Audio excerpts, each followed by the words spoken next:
അപ്പൊ ആ വയറ് നിറച്ച് തീറ്റിക്കുക എന്ന് പറഞ്ഞത് കാലം മാറിയപ്പോഴും നമ്മൾ ആ പരിപാടി നിർത്തിയില്ല. ഇതുപോലെ പ്രസവിച്ച് കിടക്കുന്ന പെണ്ണുങ്ങൾക്കുണ്ട് നെയ്യും കുഴമ്പും ആടും മസാലയൊക്കെ കൊടുക്കല്. അത് അന്ന് ദാരിദ്ര്യമുള്ള കാലമാണ്. ആ ഒരു പെണ്ണ് പ്രസവിച്ചാൽ അവൾക്കുള്ള ഒരു മാംസം, അവൾക്ക് വേണ്ടിയുള്ള പ്രത്യേക ഭക്ഷണം, അത് കൊടുത്തവരെ തടി നന്നാക്കണം.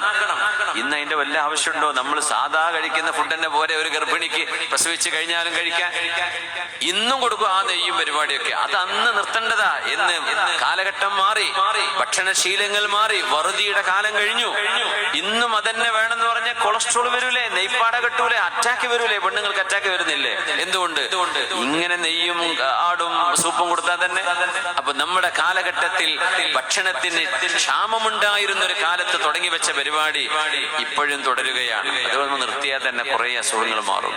ഹബീബായ തങ്ങൾ പറഞ്ഞു, വയറിന്റെ 1/3 ഭക്ഷണത്തിന്, 1/3 വെള്ളത്തിന്, 1/3 നിങ്ങൾ ഒഴിവാക്കിയിടണം. അതാണ് ഒരു മുഅ്മിനായ മനുഷ്യന്റെ ശീലം. ഇത് എത്ര മനോഹരമാണ്.